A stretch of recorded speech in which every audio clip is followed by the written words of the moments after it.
Snake, the Solid Eye's night vision mode can give you a clear view of footprints left behind by the enemy.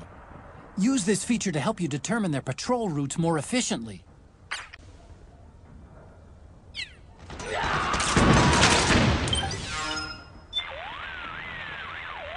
I designed your radar exactly to your specifications, Snake. The baseline map, shown in the upper right of the screen, shows a visual representation of what your senses tell you, including scents you're not even conscious of. It compiles and amplifies data on surrounding temperature, humidity, sounds, and smells. Think of it as a digital expression of the feel of your environment. The feel? You mean my close-range senses? That's one way of putting it, yeah. The stronger a feel is, the more vividly it shows up on the radar. But if you're somewhere with a high baseline, in the middle of a combat zone, say, or a panicking crowd, it's tougher to pick up that feel. Granted, you tend to stick out more when it's quiet around you, and it's easier to slip by unnoticed in a commotion, but it also makes you less alert to threats.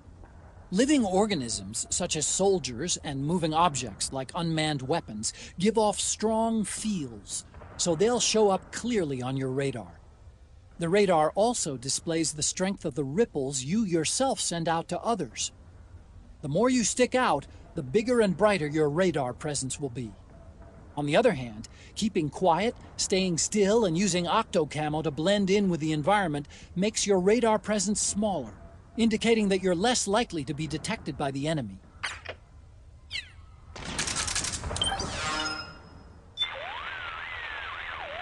The militia fighting against praying mantis are mercenaries belonging to a small-scale local PMC. Most of them are from around here, but it was more than ethnic ties that motivated them to pick up their guns. The country suffers from chronic high unemployment. There are lots of households just barely scraping by. Kids that grow up in that environment don't have the chance to get a decent education. And there aren't enough opportunities for them to go abroad and find work either. PMCs are one of the few options they have to earn a living. And for that, they go out and risk their necks.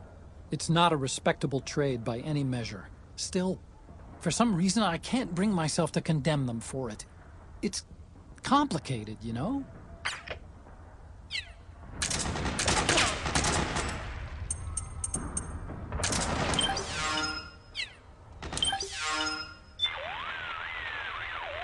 During the Cold War, this region was the site of irregular proxy wars fought between the two superpowers. Now that it's over, the ethnic conflicts that were simmering beneath the surface have erupted into full-scale civil wars. Even today, the political situation is fragile. The land and its people have been ravaged and exhausted by years of constant warfare. With food scarce and the economy near collapse, the country's barely being kept afloat by aid from developed nations. And despite all that, the current regime is still hiring PMCs to put down the anti-government militia, or terrorists as they call them. I know security's a big issue, but come on. If you've got the money to buy bullets, you should be using it to buy your people bread. That's how a lot of people would put it, yes. Makes sense to me.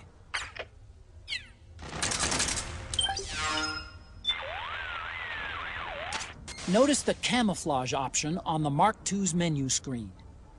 Selecting it lets you manage the octocamo when you need to adjust the settings on your suit, for example. The octocamo has a manual mode where it sticks with one particular pattern, as well as an auto mode where it changes in real time to match the background. Pick whichever one is easiest for you to use.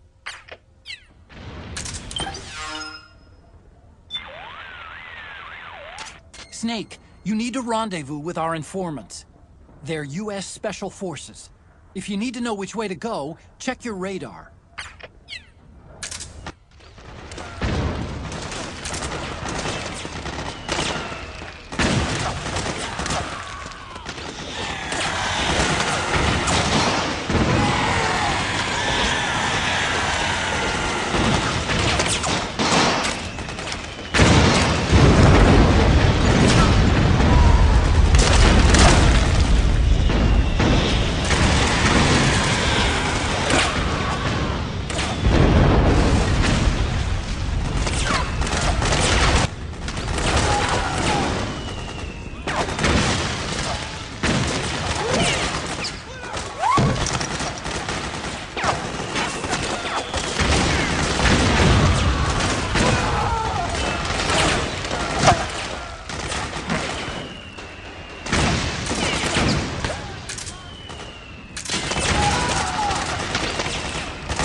Those guys really know how to put on a show. I'm sure it was old and decrepit already, but I've never seen a building go down like that.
Nice one!